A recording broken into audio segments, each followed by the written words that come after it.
Hey there, and welcome to the UkeStuff channel, and welcome to this full UkeGuide review of the Bonanza Amoeba Tenor Ukulele.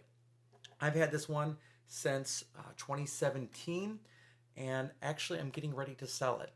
And it's not because I hate it, but ultimately I don't play tenor that much. And my sort of dream is to have Pete at Bonanza make me a concert version of this with a Oreo body, which would be mahogany, maybe a strip of cedar in between, cedar top, and then tenor body with a concert neck, and then with Bonanza's new necks. We'll get into that with the full review here in just a few minutes. So ultimately, it's not saying goodbye to Bonanza, and I have another Bonanza coming for a future review somewhere down the road, but it's just saying goodbye to this one, which I like a lot. I asked for this mixture at the time, and we'll talk about it, but it's time to let this one go.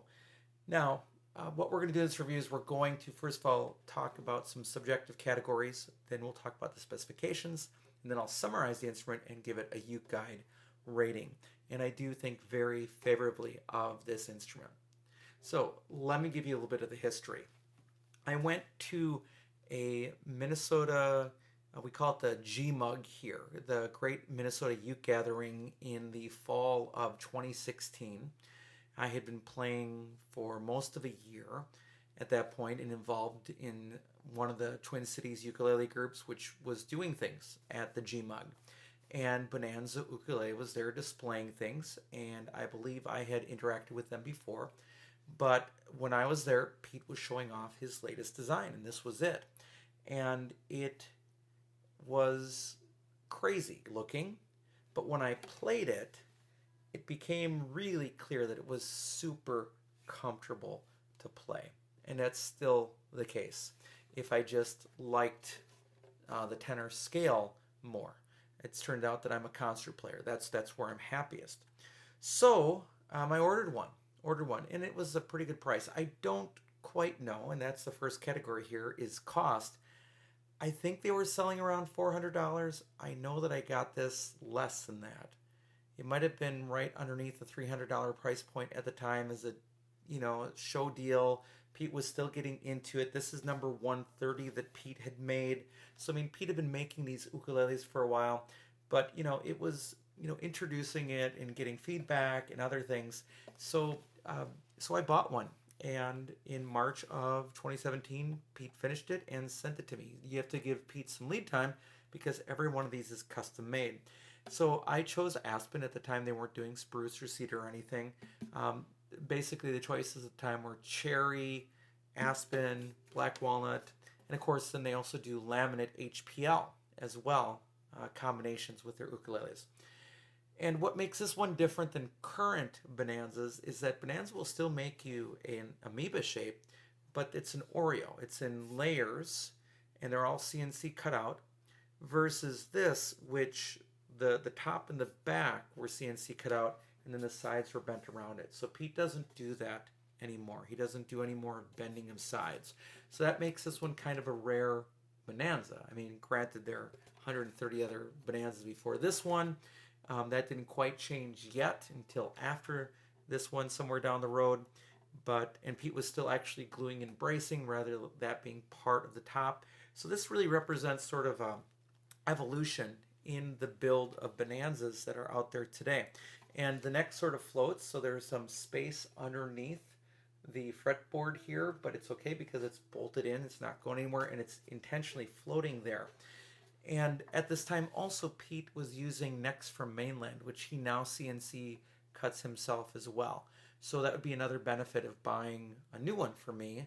Now, and the other little thing is I want to get numbers put into the fretboard, 3, 5, 7, 10, 12, for teaching purposes. So the numbers would be upside down and facing you, sort of like Matt Dahlberg's ukulele that he has from, I believe it's Kanalea.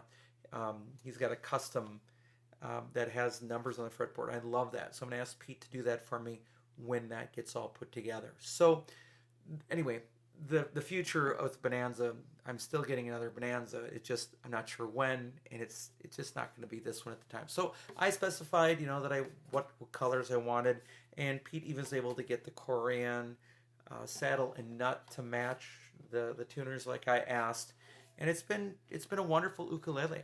I do keep it humidified in the winter, and I bought a cases bag for it some time ago to keep it safe. That gives it enough padding and seems to hold the humidity well enough when I'm using humidifier in the winter. So, yeah, so cost-wise, I think they were around $400 as a normal price point. And the value is very high here because you're getting a custom built to your specification instrument made out of solid wood. So that's extreme value for that combination, and American made also. So even at Bonanza's current price points, which I think are just under $600 for their solid wood ukuleles, that's still a bargain in the ukulele world for a solid wood custom made ukulele by an American ukulele maker. I don't know if Pete would officially call himself a luthier, which he is. Pete is a carpenter by trade and made cabinetry for much of his career, and started making ukuleles as a project for his wife. Originally, I believe the goal was to make a speaker for his wife to listen to music from in the shape of an ukulele. And I believe Shelley asked him, well, why don't you just make me an ukulele? And thus Bonanza Ukuleles was born. All right, the build quality is outstanding. Pete does amazing work, and his attention to detail is amazing. All the edges are incredibly smooth. The ukulele is very, very comfortable to hold. Just put together so incredibly well and so thoughtfully and so differently than a traditional manufacturer. So this idea of letting the top and bottom actually have the kerfing, and then you bend the sides around it, and then later to let that still sort of be the kerfing, but building up the walls, and then using the ukulele itself, the top and the back, to do its own bracing. That's all revolutionary stuff that, ironically, some of those ideas are being used by other manufacturers now on very high-end ukuleles. So Pete is just an amazing guy, willing to just try anything and see how it works. So yeah, the build quality is it's, I mean, really, it's matchless for what you're going to get here. Now, the other interesting thing to do is to take a look at the inside. So let's go do that. We'll be right back. All right, so let's go inside the ukulele. There's the label. They're now made out of wood, by the way. www.bonanzaukuleles.com. Okay, there you can see the bridge plate is made out of the top itself. You can see some of the bracing there. You can see the tail block. You can see the how the actual kerfing is made out of the top and bottom, which is pretty amazing. Maybe just a little bit of glue on that tail block, and that's it for a mess on the inside. All right, let's look at the top. All right, here's the upper bout, and there is where the neck is bolted on. And there you can see how the kerfing is made out of the back and top itself. Very, very, very clean. Totally different way of building ukuleles. Maybe just, again, a little bit of glue on that neck block. And that's our look at the Bonanza number 130 Amoeba Tenor. All right, so we're back. And as you can see, very, very clean on the inside, as you'd expect. Flawless on the outside. Just top end build quality. No question about it. In terms of appearance, well, you're either going to love it or you're going to hate it. I love it. Although I would do cedar next time. The aspen is very bright. We'll get to the sound quality later, which was the goal, by the way. It was to be more spruce-like. That was the goal of my time. But I've since found out that I'm sort of a cedar fan. That I really like the tone of cedar. So to the point where when I buy my Kamaka, I might buy the HF2 Deluxe to get that cedar top. Not quite sure yet. But anyway, the appearance, you may not like that pale front. You may or may not like the black walnut, which I think is gorgeous. And it's not a laminate, cheap black walnut. It's solid black walnut. And it is beautiful grain that Pete used on it. It has some character. You can see some, that's not a dent there. That's part of the pattern of the wood. There are some spots where the softer aspen has, shown some wear. You can see, obviously, where I played it. And there's some, you know, shiny spots where my own hands have polished it to a gloss. But yeah, overall the appearance is pretty plain, but it's so unique with that amoeba shape and the wood choices that you get to choose with it. And in fact, the instrument is so responsive that as I talk, I can feel my voice vibrating on the back of the instrument. In terms of availability, you're not going to find these anymore because Pete isn't going to rebuild them this way. So if you want one of these, you're going to have to look for them used if you want one with the bent sides, which do look beautiful. I mean, the Oreos are cool, and I look forward to ordering one, but this is also pretty amazing how he did that. And by the way, it's all one piece. There's no seam on all of that wood bend. Don't ask me how he did it, but it's you know, really, really cool. So availability, very limited. In terms of playability, other than the fact that it's really a 35 millimeter nut at this point, it's very playable. The action is wonderful. It's super comfortable to hold. The only thing that's working against it is really the nut width, which could be a little bit wider.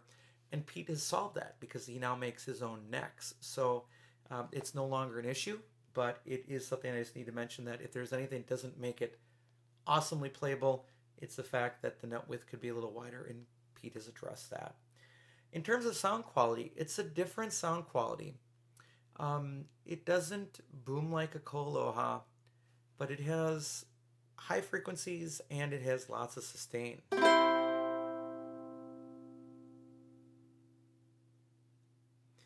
But it's not super loud either. But it's also not quiet. And I can, that overtone just pops right out of it.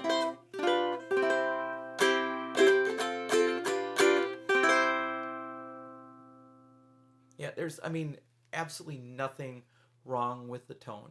If you're going to compare it to like a mahogany martin or a Koloha made out of koa, then you might be like, I don't know, it doesn't quite sound as nice as those, but it's a different sound, and it's pleasing, it's enjoyable, it's got the bright overtones that I like. I like the sound of it a lot. I think I'd like a cedar one a little better, but at the time that wasn't an option on one of these ukuleles. One of the things I do in these videos is I let you see what I'm hearing, so I play an open chord into Tonal Energy Tuner, which is an app on my iPad, and I'll let you see what I'm hearing. Here we go.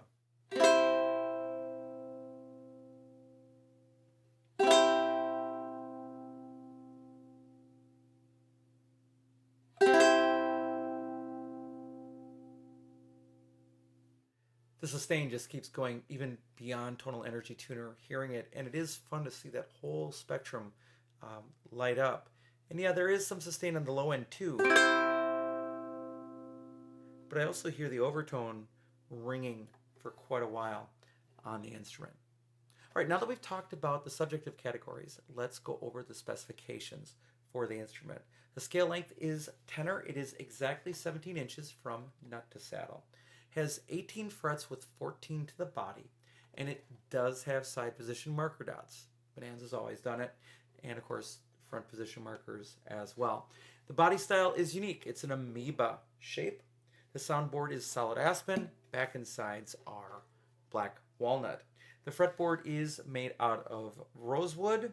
It is not a radius fretboard, and the bridge, I believe, is actually black walnut as well, and it is a string through bridge. It's not as hard to change these as people think. I occasionally see very desperate people leaving comments like on Facebook of, how do I change strings here? By the way, Pete now makes each one of those a star. So in order to change the strings, you loosen them, you feed them through, you pull them out, and then you put in the new one, fish it through, and if you do it right, the coil of string just pops it right out. Tie a knot in the back or tie a bead on it. I think there are beads on these. And you pull it tight back and you tie it up, and it's not a big deal to change them at all. The nut and saddle are made out of corian here, and it is not a compensated saddle. Doesn't need to be, but just so you know, is it compensated? No, it's not. The finish is sort of a satin. It's not really a gloss, but it has buffed to gloss condition with just my playing in some spots over time. The overall length is 26 inches from tip to tail, and it weighs 1 pound 4.9 ounces, which is actually pretty light considering the construction of it. Made out of solid black walnut and aspen and CNC cut out rather than light pieces of like pine or whatever on the inside. It has closed geared tuners, also mainland tuners at this point, along with the neck. The action is unbelievable here. It's 0.5 millimeters at the first fret, and it is 2.0 millimeters at the 12th fret. The nut width is 35.48 millimeters, so a 35 millimeter nut. That's really the only negative that you can come towards this instrument with, and again, Pete has addressed it.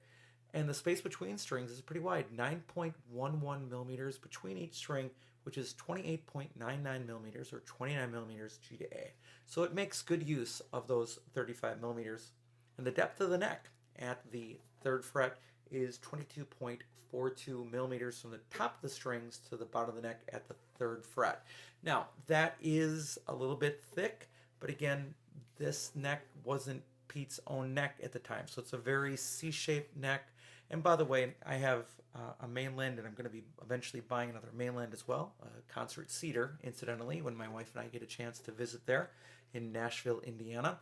So I'm not against the neck either. I'm fine with a 35 millimeter nut, to be honest with you, but I also don't mind Pete's slightly wider nuts as well that he's using on his instruments these days. All right, and that's the summary of what you get. You also get strap buttons, I believe, with every Bonanza, and he can also install a pickup if you need it. He can also provide a case or whatever, but generally it doesn't come with that. And if there's any problems, Pete takes care of you. That's part of what he does. So very much wonderful, lovely instrument. All right, now that we've talked about those subjective categories and the specifications, let me summarize this instrument for you. So this is kind of a unique design, this Amoeba ukulele. With the rounded edges and with its construction and your ability to customize it, it's a super comfortable, lovely to play instrument that sounds really nice.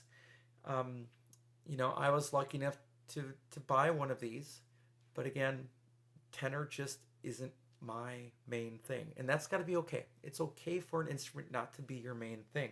You can love an instrument, but realize that it's time to say goodbye to it when it doesn't really fit your needs. Trust me, I've got a couple other tenors that I think I'm going to have to be letting go in the near future because it just isn't my scale. Just not going to be, and that's going to be okay. Pete builds these in a non-traditional way, but it works. It works. You can see all the different reviews from Barry Maz on Got a Ukulele, where Barry talks about the different amoebas. Pete sends most of his new ideas to Barry Maz, and Barry is always astonished at how Pete's ideas work, and they do. I've got another exciting one coming in the future from Bonanza that I bought this summer. They work. They're fun. With that said, the only negative here is that you can't get this thing anymore, and that it uses a mainland neck. Again, nothing against mainland necks, but Pete's own necks are a step up. And Pete also offers more wood choices today than he did back in 2017. Wonderful to work with. He and Shelley are wonderful to work with. Highly, highly recommended. And this has been a wonderful instrument. But again, it really is time to let it go. So I think very fondly of this, and whoever buys this, it'll be listed on Facebook Marketplace, is going to be very fortunate to have this instrument in their collection. So I give every ukulele a rating between 0 and 5 ukuleles. This one gets a 4.5, which is really high. It's not a 5 out of 5, and the only two things that really keep me from giving it a 5 out of 5, one is, of course, the neck shape.